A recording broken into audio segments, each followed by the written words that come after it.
মুসলমানের ঘরে ছেলে মেয়েরা, আব্বারা, তরুণেরা, আয়ামা নওজওয়ান যুবকেরা, পর্দার অন্তরালে মা ও বোনেরা, এ আমার নবী প্রেমিকেরা, তাই আমি আসিম বিল্লাহ আপনাদের ছোট ভাই, ছোট ছেলে হিসাবে আপনাদের জানিয়ে দিয়ে যায়, আল্লাহর নবীর একটা হাদিস বলে দিয়ে যায়। আমার রাসূল বললেন বাদিরু বিল আমাল কাবলা আন তামুত। আমার নবী জানালেন বাদিরু বিল আমাল কাবলা আন তামুত। এই হাদিসটার মানে হলো কি জানেন? আমার আপনার নবী বললেন তোমাদের মৃত্যু আসার আগে, তোমাদের মওত হওয়ার আগে তোমরা যত তাড়াতাড়ি পারো ভালো কাজগুলো তাড়াতাড়ি করে নাও। আল্লাহ রাসূল বলছেন ভালো কাজ তাড়াতাড়ি করে নাও, কেননা তোমার যখন মৃত্যুর সময় হয়ে যাবে, মৃত্যুর টাইম হয়ে যাবে, আর তোমাকে ভালো কাজ করার সুযোগ দেওয়া হবে না, আর টাইম দেওয়া হবে না। এ নবী প্রেমিকেরা, আল্লাহ রাসূলের এই হাদিসটা আপনাদের কাছে যদি একটু ক্লিয়ার করে যদি বোঝাতে হয়, তাই আমি আসিম বিল্লাহ আপনাদের ক্লিয়ার করে বোঝানোর জন্য একটা ফেরেশতার নাম বলবো। ওই ফেরেশতার কাজ বা ডিউটিটা কি আপনারা বলবেন? একজন ফেরেশতা যিনার নাম হলো হযরতে আজরাইল আলাইহিস সালাম। আজরাইল ফেরেশতার কাজ কি? মানুষের রূহ জান কবজ করে। আজকে আজরাইল ফেরেশতা এই মজলিসে এসেছে, এই মাহফিলে আজকে আজরাইল ফেরেশতা এসেছে। যে ভয় খাওয়ার কোনো কারণ নাই, বোঝানোর জন্য বলছি, আমার রাসূলের হাদিসটা যাতে বুঝতে সুবিধা হয়। আজরাইল ফেরেশতা এসেছে এখানে যে আমার আপনার বা কোন এক ব্যক্তির জান কবজ করার জন্য। আর আপনি আজরাইল ফেরেশতাকে বলছেন কি আপনি এখন চলে যান। কেন চলে যান বলছেন? আপনি বলছেন আল্লাহ আমার হায়াত দিয়েছে 40 বছর। আজরাইল ফেরেশতাকে বলছেন আল্লাহ আমার হায়াত দিয়েছে 50 বছর। এই এতটা হায়াত পাওয়ার পরও রমজান মাস যখনই আসে আমি রমজান মাসে রোজা রাখি না, শুধু বসে বসে খাই। আর মানুষ জিজ্ঞাসা করলে কেন রোজা রাখিস না জিজ্ঞাসা করলে আমি খালি পেটের দোষ দিই আর বলি পেটের খুব সমস্যা, যে শরীর ভালো না, পেটের খুব সমস্যা, আমি এই বলে খালি আপনার মানুষকে আপনার ম্যানেজ করি আর আমি রোজা রাখিনি। এই 40টা বছর আল্লাহ আমার হায়াত দিয়েছে। আজরাইল ফেরেশতাকে বলছেন 50 বছর হায়াত আল্লাহ দিয়েছে। এত হায়াত পাওয়ার পরও কিন্তু রোজা রাখিনি। আপনি আমার এখন জান কবজ করবেন না, আপনি একটু এখন ফিরে যান, আমার পরে জান কবজ করবেন, আমাকে সময় দেন, টাইম দেন। এবছরে রোজা খুব কাছাকাছি চলে এসেছে, আমার জান কবজ এখন করবেন না। আপনারা জানেন তো নাকি রোজা খুব কাছাকাছি, তাই তো নাকি? রমজান আল্লাহ কাছে খুব কাছাকাছি, আর আপনি আজরাইল ফেরেশতাকে বলছেন এই কিছুদিন পরে রোজা, আমাকে একটু সুযোগ দেন, টাইম দেন, এবারে খালি আমি রোজাই রেখে যাব, দুনিয়ার কোনো চিন্তা ভাবনা মনের মধ্যে রাখবো না, খালি রোজাই রাখবো। কেন রোজা অনেক রাখিনি তো রোজাই রাখবো। বলুন আজরাইল ফেরেশতাকে এই কথাটা বলার পরে আজরাইল ফেরেশতা ফিরে যাবে বলে মনে হয়? আজরাইল ফেরেশতা ফিরে যাবে? ফিরে যাবে না। কেন? আপনি তো রোজা রাখবেন। রোজা রাখা ভালো না খারাপ? ভালো কাজ না?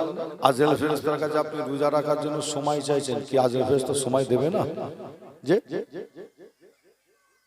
যদি বলেন ফুরফুরা শরীফের পীরজাদা এসেছে এখন আলোচনা করছে আমাদের গ্রামে পাড়ায়, আপনি আমার জান কবজ করতে এলেন, এখন আপনি এখন চলে যান, পরে আসবেন, এখন ফুরফুরার পীরজাদা আলোচনা করছে, তিনার আলোচনা শুনছি।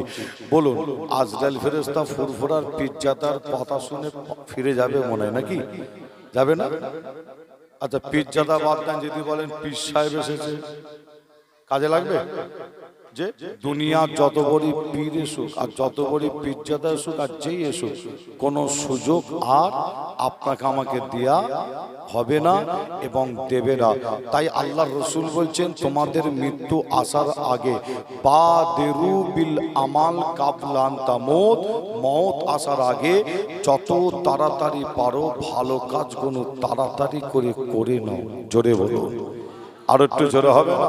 মুসলমানের ঘরে ছেলে মেয়েরা, আব্বারা, তরুণেরা, আয়ামা নওজওয়ান যুবকেরা, পর্দার অন্তরালে মা ও বোনেরা, এ আমার নবী প্রেমিকেরা, তাই আমি আসিম বিল্লাহ আপনাদের ছোট ভাই, ছোট ছেলে হিসাবে আপনাদের জানিয়ে দেয়, আজ আপনারা এই মাহফিলে এসে বসেছে।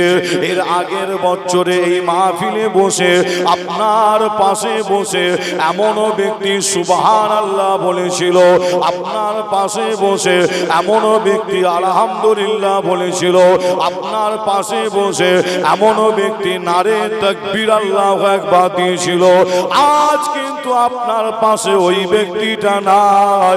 কোথায়? কারো আব্বা জান হতো, কারো আম্মা জান হতো, কারো নানা নানি দাদা দাদি হতো, কারো ভাই বোন স্বামী স্ত্রী হতো। আজ কিন্তু তারা আপনার পাশে নাই। কোথায়? আল্লাহর ডাকে সাড়া দিয়ে অনেকে কবরবাসী হয়ে গেছে। এই যুবকেরা, আপনাকে আমাকেও কবরে যেতে হবে, কেউ রিহাই পাবো না, কবরে প্রত্যেককে যেতে হবে। কিন্তু কিতাবের মধ্যে পাওয়া যায় ওই কবরটা হবে অন্ধকার, কবরটা হবে অন্ধকার। অন্ধকার কাদের জন্য হবে?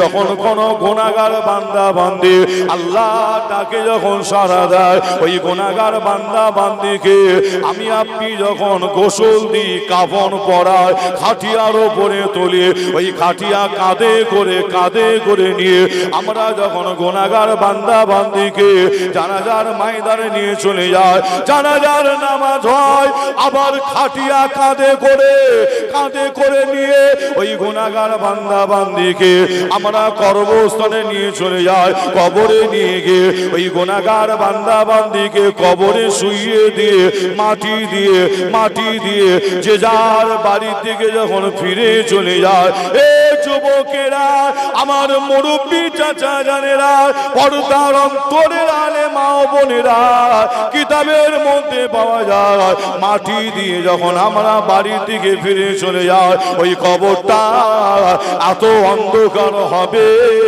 ওই গুনাহগার বান্দা বান্দি কবরে থাকতে পারবে না, ভয় পেয়ে যাবে, কঠিন অন্ধকার হবে। এ নবী প্রেমিকেরা, কিতাবের মধ্যে পাওয়া যায় যখন কোন নেককার বান্দা বান্দি আল্লাহ তাকে যখন সাড়া দেয়, ওই নেককার বান্দা বান্দিকে কবরে শুইয়ে দিয়ে মাটি দিয়ে আমরা যখন বাড়ি ফিরে চলে যাই, এ নবী প্রেমিকেরা, ওই নেককার বান্দা বান্দির কবরে আল্লাহ পাক, নেককার বান্দা বান্দির অন্ধকার কবরে আল্লাহ পাক আসমান থেকে একটা নূরের প্রকাশ পাঠিয়ে দেয়, আর ওই নূরের প্রকাশটা নেককার বান্দা বান্দির কবরে গিয়ে ওই অন্ধকার কবরটাকে নূর আলা নূর করে দেয়। জোরে হবে না সুবহানাল্লাহ? আপনি নিজে তখন কবরে শুয়ে ওই নূরের ফোকাসকে একটা প্রশ্ন করবেন। কি প্রশ্ন? আমার অন্ধকার কবরে তো কেউ ছিল না, কে তুমি? আল্লাহু আকবার। নূরের ফোকাসের পরিষ্কার জবান আল্লাহ খুলে দেবে, নূরের ফোকাস পরিষ্কার আওয়াজে আপনাকে উত্তর দিয়ে বলবে, দুনিয়ার জমিনে তুমি নামাজ পড়েছিলে, রোজা রেখেছিলে, দান খায়রাত করেছিলে, জিকির আজকার করেছিলে, ভালো কাজ করেছিলে, ভালো জায়গায় গিয়ে বসেছিলে, গ্রামে পাড়ায় একটা মাহফিল হচ্ছিল, যে খারাপ জায়গায় না বসে থেকে ভালো জায়গায় বসেছিলে, আমি হলাম সেই আমল। আল্লাহ আমাকে তোমার সাথে এই কবরে কিয়ামত পর্যন্ত সঙ্গী করে দিয়েছে। জোরে হবে না? আর একটু জোরে বলবেন না? নূরের ফোকাস পরিষ্কার আওয়াজ আপনাকে উত্তর দিবে কবরে। কি উত্তর দেবে? আমি হলাম সেই আমল, আল্লাহ আমাকে তোমার সাথে এই কবরে কিয়ামত পর্যন্ত সঙ্গী করে দিয়েছে। জোরে হবে না? কবরের সঙ্গী হবে আমার আপনার, কবরের সঙ্গী হবে ঘর বাড়ি টাকা পয়সা, সঙ্গী হবে কি? হবে না। কি হবে সঙ্গী? একমাত্র আমল, তাই তো নাকি? নেক আমল। আর ওই নূরের ফোকাস বলছে কি, বলছে আমি হলাম সেই আমল। আল্লাহ আমাকে তোমার সাথে এই কবরে কিয়ামত পর্যন্ত আল্লাহ সঙ্গী করে দিয়েছে। আরেকবার জোরে বলুন সুবহানাল্লাহ। যে আপনাদের ছোট ভাই ছেলে হিসাবে আপনাদের জানায়, আমলি জিন্দেগি, আমলি ময়দান আপনাকে আমাকে তৈরি করতে হয়।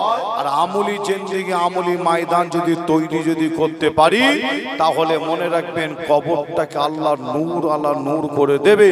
যে আপনাদের ছোট ভাই ছেলে হিসাবে আপনাদের বলতে চাই, কিতাবের মধ্যে পাওয়া যায় একজন বাদশা ছিল, আর ওই বাদশার শখ হয়েছিল আমি একটু শিকারে যাব, শিকার করতে যাব।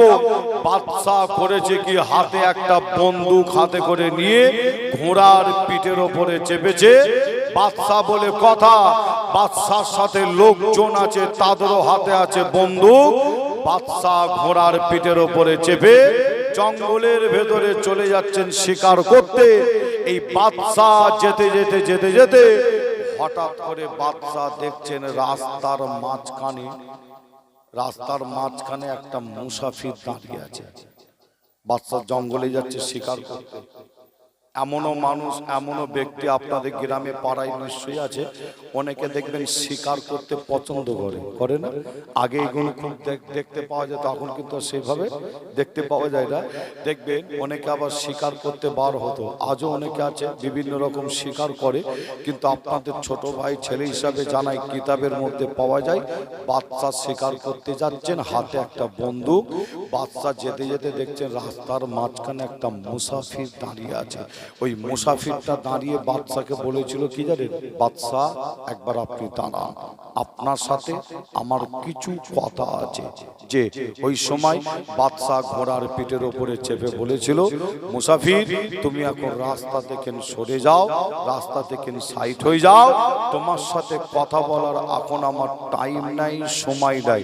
যে কিন্তু মুসাফির বাদশার কথা শোনে না, রাস্তা থেকে সরে না, রাস্তার মাঝখানে দাঁড়িয়ে আবার বাদশাকে বলছে, বাদশা একবার দাঁড়া, আপনার সাথে আমার কিছু কথা আছে।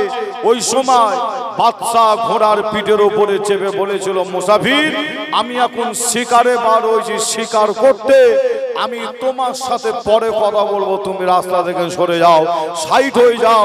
ওই মুসাফির রাস্তা থেকে সরে না, রাস্তার মাঝখানে দাঁড়িয়ে আছে। যখন বাদশা দেখছে মুসাফির রাস্তা থেকে সরতে চাইছে না, ওই সময় বাদশা ঘোড়ার পিঠের ওপর থেকে বলেছিল, মুসাফির কি হয়েছে বলো, আমি তোমার কথা শুনতে রাজি আছি, যখনই হুকুম দিয়েছে কি হয়েছে বলো, শুনতে রাজি আছি।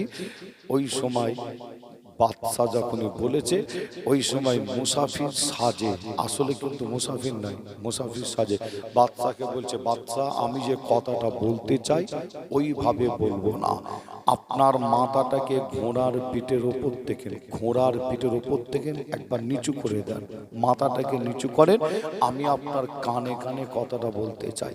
যখনই বাদশা ঘোড়ার পিঠের ওপর থেকে মাথাটা নিচু করে দিলেন, কিতাবের মধ্যে পাওয়া যায় বাদশার কানে কানে গিয়ে বলছে কি জানে, বাদশার কানে কানে গিয়ে বলছে যে আমি হলাম সেই হযরতে আজরাইল আলাইহিস সালাম, আল্লাহ আমাকে পাঠিয়েছে আপনার রূহ, আপনার জানটা কবজ করার জন্য। বাদশা শুনে একটা কথা বলেছিল, কি কথা? যে তাহলে আপনি আমাকে একটু সময় দেন, একটু টাইম দেন। কিন্তু মুসাফির সাজে হযরত আজরাইল আলাইহিস সালাম বললেন, কোনো সময় দেয়া হবে না। যে বাদশা বলছে আপনি আমাকে একটু টাইম দেন, একটু সময় দেন, কিন্তু মুসাফির সাজে হযরত আজরাইল ফেরেশতা বলছেন, আল্লাহর হুকুম হয়ে গেছে, এই টাইমে এই সময় আপনার জানটা কবজ করা হবে। যে এই বাদশার সাথে মুসাফির সাজে হযরতে আজরাইল আলাইহিস সালামের সাথে কথা হতে হতে দেখতে পাওয়া যায় ওই বাদশা হঠাৎ করে ঘোড়ার পিঠের ওপর থেকে আল্লাহর জমিনে অর্থাৎ মাটিতে পড়ে গেলেন। ঘোড়ার পিঠের ওপর থেকে পড়ে বাদশা সঙ্গে সঙ্গে মারা গেলেন। অনেক মওতের খবর আপনারাও শুনে থাকেন, আপনাদের বললে নিশ্চয়ই বুঝতে পারবে। হঠাৎ করে আপনাদের গ্রামে পাড়ায় খবর আসে, কি খবর? অমুক গ্রামের অমুক পাড়ার যুবক ছেলেটা বাইক অ্যাক্সিডেন্ট করে মারা গেছে। এই খবর পান কি আপনারা?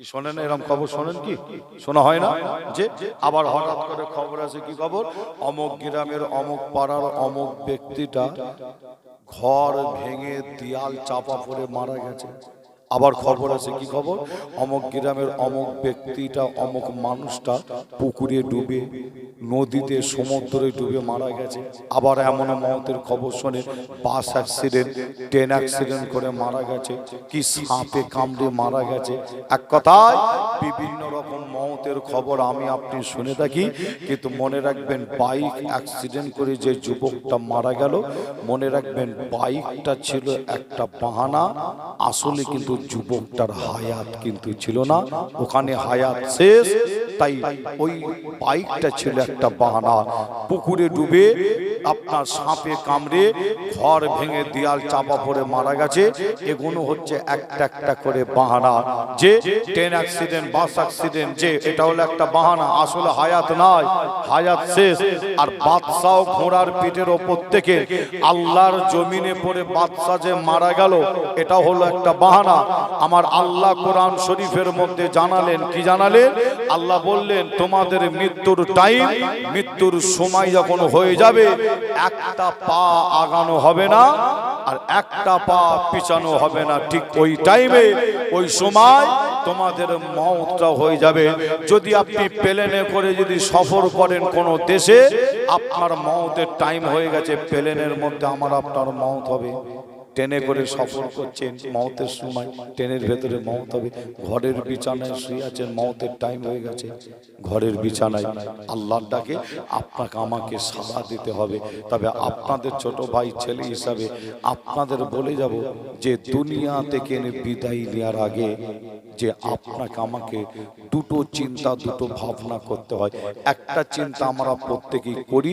আর আরেকটা চিন্তা অনেকে করে অনেকে করে না একটা চিন্তা কি যেটা আমি আপনি চিন্তা করি আমার কারবারে লাভ হবে কতটা ব্যবসাতে লাভ হবে কতটা দোকানে লাভ হবে কতটা চাষাবাদে লাভ হবে কতটা এই চিন্তা আমরা প্রত্যেকেই করি আর এই চিন্তাটা কিন্তু করা কিন্তু আমার আপনার জন্য হারাম নাই জায়েজ জায়েজ জায়েজ যে কিন্তু এই চিন্তার পাশাপাশি আরেকটা চিন্তা আরেকটা ভাবনা আছে যেটা আমরা অনেকে করি না যেটা হলো কবরের চিন্তা আখিরাতের চিন্তা মাহশারের চিন্তা কিয়ামতের দিনের চিন্তা আল্লাহ রাসূল বলেন দুনিয়ার চিন্তার পাশাপাশি আখিরাতের চিন্তাটা যে ব্যক্তিটাই করে ওই ব্যক্তিটাই হচ্ছে একজন উত্তম ব্যক্তি জোরে বলুন আরো জোরে হবে না যে আপনি অবশ্যই চিন্তা করেন আপনার দোকান আছে লাভ হবে কতটা কি আপনি চিন্তা করবেন না কি করবেন না অবশ্যই আপনি চিন্তা করুন এখানে এমনও ভাই চাচা এসে বসেছেন ব্যবসা করে আপনি অবশ্যই চিন্তা করুন ব্যবসায় কতটা লাভ হবে এখানে এমনও ভাই চাচা এসে বসেছেন অনেকে আপনার দোকান চালান আছে না নয় যে আপনার দোকানে কতটা লাভ হবে অবশ্যই আপনি চিন্তা করুন আপনার জমিতে চাষাবাদ করেন এখানে এমনও ভাই চাচা আছেন আপনার জমিতে চাষাবাদে কতটা সবজিতে লাভ হবে অবশ্যই আপনি ভাবেন এই চিন্তা এই ভাবনা আমার আপনার জন্য হারাম নয় এটা জায়েজ মা বোনেরা তারা সংসারের চিন্তা করবে কি করবে না এটা মা বোনেদের জন্য জায়েজ এটা হারাম নাই এই দুনিয়ার চিন্তার পাশাপাশি আরেকটা চিন্তা আরেকটা ভাবনা আছে যেটা আমরা অনেকে করি না যেটা হলো কবরের চিন্তা আখিরাতের চিন্তা মাহশারের চিন্তা কিয়ামতের দিনের চিন্তা আল্লাহর রাসূল হাদিস শরীফের মধ্যে জানান এই দুটো চিন্তা পাশাপাশি যে ব্যক্তিটা করে ওই ব্যক্তিটা হচ্ছে একজন উত্তম ব্যক্তি জোরে বলুন জোরে হবে না আর একটু জোরে বলবেন না মুসলমানের ঘরে ছেলে মেয়েরা বাড়া তরুণেরা আয়ামা নওজওয়ান যুবকেরা পর্দার অন্তরালে মা বোনেরা এ আমার নবী প্রেমিকেরা তাই আমি আসিম বিল্লাহ আপনাদের ছোট ভাই ছোট ছেলে হিসাবে আপনাদের জানিয়ে দিয়ে যায় আমলি জিন্দেগি আমলি ময়দান তৈরি করতে হয় আমল যারা করেছিল তাদের দেখে আপনাকে আমাকে শিক্ষা নিতে হয় এ নবী প্রেমিকেরা আমলি জিন্দেগি আমলি ময়দান যারা তৈরি করেছিল তাদের দেখে শিক্ষা নিতে হয় আর এই আমলি জিন্দেগি আমলি ময়দান তৈরি করতে গেলে আপনাকে আমাকে নাম্বার ওয়ান যে কাজটা করতে হয় সেটা হলো খোদাকে সিজদা দিতে হয় নামাজ পড়তে হয় এ নবী প্রেমিকেরা প্রেমিকেরা, আজ আমরা মূল জায়গা থেকে সরে গেছি। আমরা অনেকে নামাজ পড়ি না, আমরা অনেকে মসজিদে যাই না, আবার অনেকে আছে জুম্মার দিন শুক্রবারে যায় আর বাকি নামাজ আর পড়ে না। এ যুবকেরা, আমার মুরব্বী চাচা জানেরা, পর্দার অন্তরালে মা ও বোনেরা, আজ আপনাদের পীরের ঘরের বাচ্চা আমি আপনাদের জানিয়ে দিয়ে যাই, আজ আমরা এই মূল জায়গা থেকে সরে যাওয়ার কারণে আল্লাহর মাদাদ, আল্লাহর সাহায্য আমাদের উপরে হয় না। এ নবী প্রেমিকেরা, আমার আল্লাহ পাক, আমার আল্লাহ পাক সিজদার মধ্যে আল্লাহ এত মজা দিয়েছে, যারা খোদাকে সিজদা দেয় তারা জানে এই সিজদার মধ্যে, নামাজের মধ্যে আল্লাহ এত মজা দিয়েছে।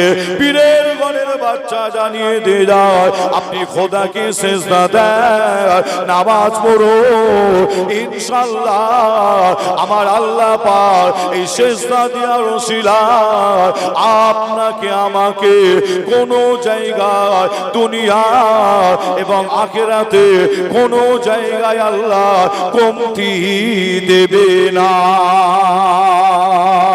আরো জোরে বলুন সুবহানাল্লাহ, আরো একটু জোরে বলুন সুবহানাল্লাহ। এ নবী প্রেমিকেরা, আমার আল্লাহ পাক সিজদার মধ্যে এত মজা দিয়েছে, আপনাদের যদি একটু তুলে ধরি, আপনাদের কাছে একটু যদি জানিয়ে দিয়ে যায়, নিশ্চয়ই বুঝতে পারবে। তাই আপনাদের বোঝানোর আগে একটা হাদিস শরীফের নাম বলি।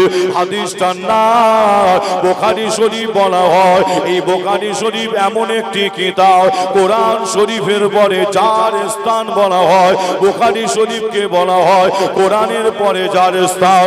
এই বুখারী শরীফ খুললে দেখতে পাবে, বুখারী শরীফের মধ্যে পাওয়া যায় একটা ময়দানের নাম পাওয়া যায়, একটা জমিনের নাম পাওয়া যায়। ওই জমিনটার নাম বদরের ময়দান বলা হয়, বদরের জমিন বলা হয়। ওই ময়দানে একটা লড়াই হয়েছিল, যুদ্ধ হয়েছিল।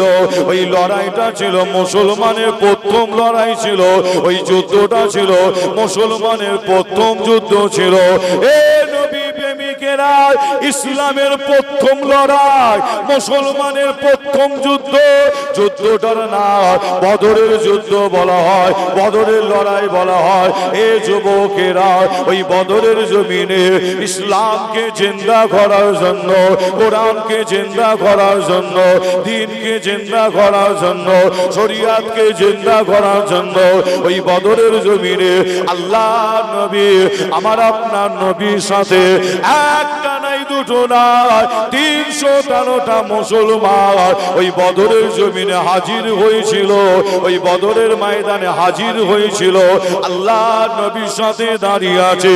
এ নবী প্রেমিকেরা, ওই বদরের জমিনে, ওই যুদ্ধের ময়দানে আর একদিকে দাঁড়িয়ে আছে 1000 কাফের দাঁড়িয়ে আছে। 1000 কাফের, মুসলমানের থেকে সংখ্যায় তারা ছিল বেশি। 1000 কাফের, তাদের চিন্তা ভাবনা ইসলামকে মিটিয়ে দিয়া, কোরআনকে মিটিয়ে দিয়া, দ্বীনকে মিটিয়ে দিয়া, শরিয়াতকে মিটিয়ে দিয়া 313টা মুসলমানকে মেরে শেষ করে দিয়া 1000 কাফের মুসলমানের থেকে সংখ্যায় অনেক বেশি হওয়ার পর 1000 কাফেরের মাথায় দেখতে পাওয়া যায় যুদ্ধ করার জন্য হেলমেট দেখতে পাওয়া যায়। 1000 কাফের তাদের শরীরে দেখতে পাওয়া যায় যুদ্ধ করার জন্য লোহার ড্রেস দেখতে পাওয়া যায়। 1000 কাফের তাদের কাছে একটা একটা করে সওয়ারি দেখতে পাওয়া যায় ঘোড়ার পিঠের উপরে। 1000 কাফের মুসলমানের থেকে সংখ্যায় বেশি হওয়ার পরও 1000 কাফের হাতে সেই জামানার উন্নত মানের অস্ত্র দেখতে পাওয়া যায়, তাদের হাতে উন্নত মানের তরবাল দেখতে পাওয়া যায়। এ নবী প্রেমিকেরা, 313টা মুসলমান, তাদের মাথায় হেলমেট ছিল না, তাদের শরীরে লোহার ড্রেস ছিল না, তাদের কাছে উন্নত অস্ত্র ছিল না। ওই 313টা মুসলমান 1000 কাফেরকে ঠান্ডা করে দিয়েছিলেন।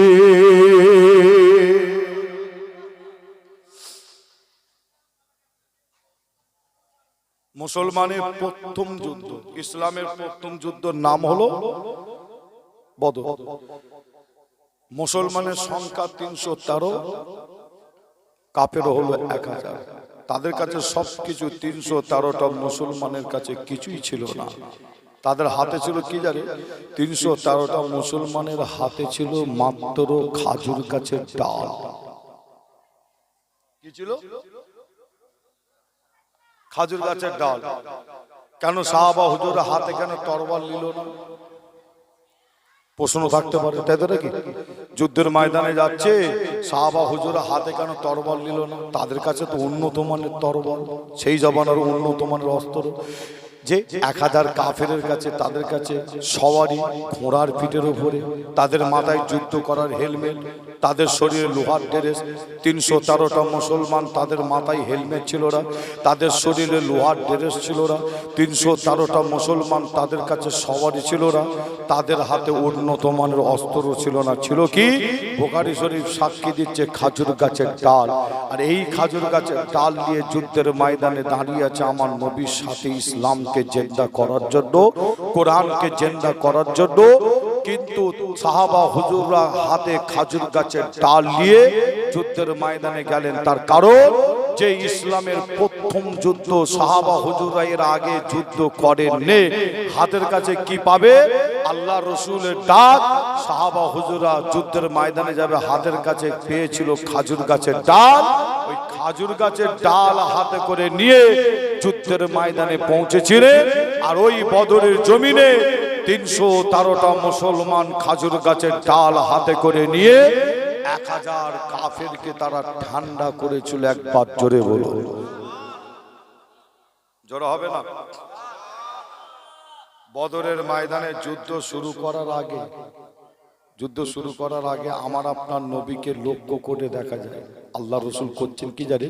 যুদ্ধ শুরু করার আগে আমার আপনার নবী ওই যুদ্ধের ময়দানে মরুভূমির ওপরে, বালুর ওপরে 313টা মুসলমান একদিকে, 1000 কাফের আর একদিকে লাইন দাঁড়িয়ে আছে। যুদ্ধ শুরু হবে।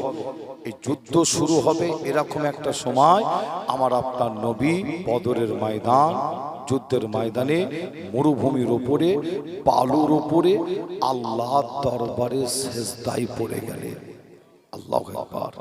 দেখেন সেজদার মধ্যে কি মজা, যে সেজদার মধ্যে আল্লাহ কতটা মজা দিয়েছে। আল্লাহু আকবার। আমরা মূল জায়গা থেকে আমরা সরে গেছি। দেখেন সেজদার মধ্যে আল্লাহ কতটা মজা দিয়েছে, যে 313টা মুসলমান একদিকে দাঁড়িয়ে আছে, 1000 কাফের আর একদিকে দাঁড়িয়ে আছে। যুদ্ধ শুরু করার আগে আমার রাসূল আল্লাহর দরবারে সেজদায় গিয়ে, যে আল্লাহর দরবারে সেজদায় গিয়ে দুটো চোখের পানি ফেলে ফেলে কাঁদছেন আমার আপনার নবী। এবং বুখারী শরীফের মধ্যে পাওয়া যায় এত কান্না আমার আপনার নবী কেঁদেছিলেন। ওই রকম কান্না আল্লাহর রাসূল খুব কম কেঁদেছিলেন। এত কান্না কেঁদেছিলেন, ওই রকম কান্না জীবনে আমার আপনার নবী খুব কম কেঁদেছিলেন। এত কান্না কাঁদছেন, বুখারী শরীফ সাক্ষী দেয়। আল্লাহ রসুলের চোখের পানি গড়াতে গড়াতে গড়াতে গড়াতে বদরের জমিনের বালু ভিজে গিয়েছিল। বালুটা ভিজে গিয়ে আল্লাহ রসুলের কপালে পর্যন্ত বালু লেগে যায়। যে আমার নবী কেঁদে কেঁদে আল্লাহকে বলেছিলেন কি জানে? আল্লাহ, আজ যদি 313টা মুসলমান শেষ হয়ে যায়, আল্লাহ আপনাকে আল্লাহ বলার মতো, আমাকে নবী বলার মতো আর কাউকে খুঁজে পাওয়া যাবে না। আল্লাহ, আজ যদি 313টা মুসলমান শেষ হয়ে যায়, আপনাকে আল্লাহ বলার মতো, আমাকে নবী বলার মতন পৃথিবীর জমিন আর কাউকে খুঁজে পাওয়া যাবে না। আল্লাহ আপনি আমাদের হেফাজত করুন, আল্লাহ আপনি আমাদের রহমত করুন, আল্লাহ আপনি আমাদের সাহায্য করুন। আমার আল্লাহ ওই বদরের জমিনে আমার আপনার নবীর সেজদা, চোখের পানিটাকে আল্লাহ কবুল করে আসমান থেকে যে আল্লাহ মুসলমানকে সাহায্য করার জন্য আমার আল্লাহ আসমান থেকে একটা নাই, দুটো নাই, 5000 ফেরেশতাকে আল্লাহ যুদ্ধের ময়দানে আল্লাহ পাঠিয়ে দিয়েছিলেন। জোরে বলো, কটা ফেরেশতা? ফেরেশতা কটা? 5,000 ফেরেশতা, একটা দুটো নাই। ফেরেশতা পাঠাচ্ছে আল্লাহ, কেন জানে? ফেরেশতা এসে মুসলমানদের হয়ে যুদ্ধ করবে কাফেরদের বিরুদ্ধে। আল্লাহু আকবার। আবার একটা দুটো নাই, বুখারী শরীফের মধ্যে পাওয়া যাচ্ছে 5,000 ফেরেশতা। আল্লাহু আকবার। যে আপনাদের ছোট ভাই ছেলে হিসাবে আপনাদের কাছে একটু বলে যাই, আজও কিন্তু সেই বদরের ময়দান, বদরের জমিন আজও পর্যন্ত আছে। আল্লাহ আমাকে নিয়ে গেছিলেন, আমি গুনাহগার গিয়েছিলাম। আল্লাহ আমাকে নিয়ে গেছিলেন, আমি গুনাহগার গিয়েছিলাম। আল্লাহর রসুলের রওজা শরীফের ওখান থেকে বদরের জমিন যেতে 160 থেকে 70 কিলোমিটার রাস্তা। আমরা বেশ কিছু হাজি সাহেবরা মিলে একটা প্রাইভেট কার, একটা গাড়ি ভাড়া করে যুদ্ধের ময়দানে যাচ্ছি দেখার জন্য।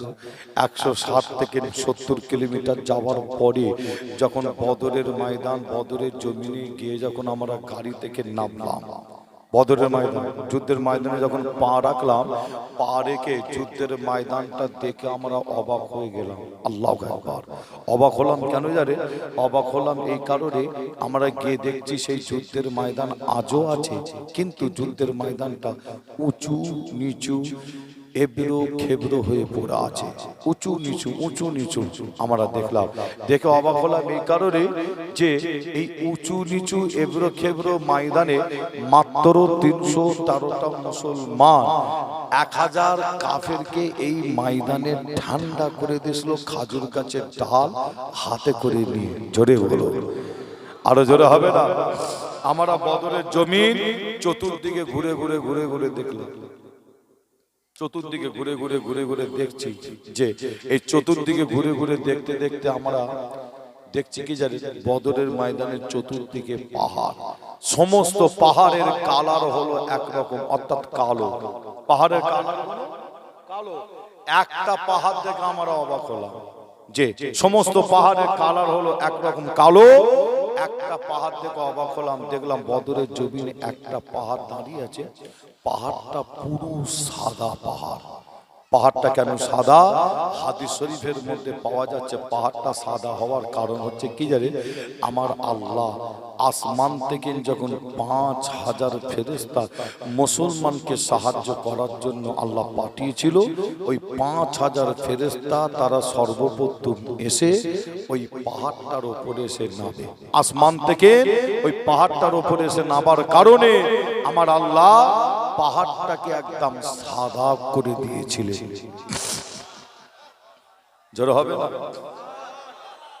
সেই পাহাড় আজও দাঁড়িয়ে আছে, আমরা নিজের চামড়ার চোখে দেখে এসেছি। আল্লাহু আকবার। যে আপনাদের ছোট ভাই ছেলে হিসাবে আপনাদের বলে যাই, ওই বদরের জমিনে আল্লাহ ফেরেশতা পাঠিয়েছেন কতজনকে একটু বলতে পারবে? একটা জিনিস একটু বুঝাতে চাই, কতজন ফেরেশতা? 5,000। আচ্ছা, কাফের হলো কতজন? কাফের হলো 1,000 আর ফেরেশতা হলো 5,000। আচ্ছা, আমার আল্লাহ যদি মনে করতেন 1,000 কাফেরকে ধ্বংস করবে, আল্লাহ যদি মনে করতেন 5,000 ফেরেশতা না পাঠিয়ে কিছু ফেরেশতা পাঠাতো, আপনাদের কি মনে হয় কিছু ফেরেশতা এসে 1,000 কাফেরকে কি ধ্বংস করতে পারতেন না? পারতেন কি? যে পারতেন না, ফেরেশতা বলে কথা, কিছু ফেরেশতা আল্লাহ পাঠাতেন কি 1,000 কাফেরের জন্য আল্লাহ 1,000 ফেরেশতা পাঠাতেন, তাই তো নাকি? কিন্তু 1,000 নাই, কিছু নাই, আল্লাহ পাঠালেন কত? 5,000 ফেরেশতা। এত ফেরেশতাকে পাঠানোর কারণ কি বলেন দেখে? একটা কারণ আপনাদের বলে যাই, শুনলে অবাক হবে, কারণটা শুনলে অবাক হবে। 5,000 এত ফেরেশতাকে আল্লাহ পাঠানোর কারণ হলো একটাই কারণ, বুখারী শরীফের মধ্যে একটা নাম পাওয়া যাচ্ছে, যে নাম আপনারা প্রায় টাইমে প্রায় সময় শুনে থাকে। নামটা আপনাদের বলে যায়, শুনলে আপনারা বুঝতে পারবেন। নামটা হলো কি জানেন? ইবলিস শয়তান। কি নাম বলুন? কি নাম? ইবলিস শয়তান। বুখারী শরীফের মধ্যে পাওয়া যাচ্ছে আল্লাহ 5,000 ফেরেশতাকে পাঠানোর কারণ হলো কি জানেন? ওই যুদ্ধের ময়দানে ইবলিস শয়তান ওই যুদ্ধের ময়দানে বসেছিল। চুপ করে বসেছিল যে না। ইবলিস শয়তান করছিল কি জানে, সে তার নিজের হাজার হাজার, ইবলিস শয়তানেরও আবার সৈন্যবাহিনী ছিল, ইবলিস শয়তান করছিল সে তার নিজের হাজার হাজার হাজার হাজার হাজার হাজার সৈন্যবাহিনীকে যুদ্ধের ময়দানে নামাচ্ছিল। তার কারণ কাফেরদের পক্ষে মুসলমানদের বিরুদ্ধে যুদ্ধ করার জন্য হাজার হাজার সৈন্যবাহিনী নামাচ্ছিল। যে আর আমার আল্লাহ আমার আপনার নবীর সেজদা চোখের পানিকে আল্লাহ কবুল করে আসমান থেকে ওই সময় 5000 ফেরেশতাকে পাঠিয়ে দিয়ে ওই বদরের জমিনে দ্বীন ইসলামকে আল্লাহ জিন্দা করেছিলেন। জোরে হবে না?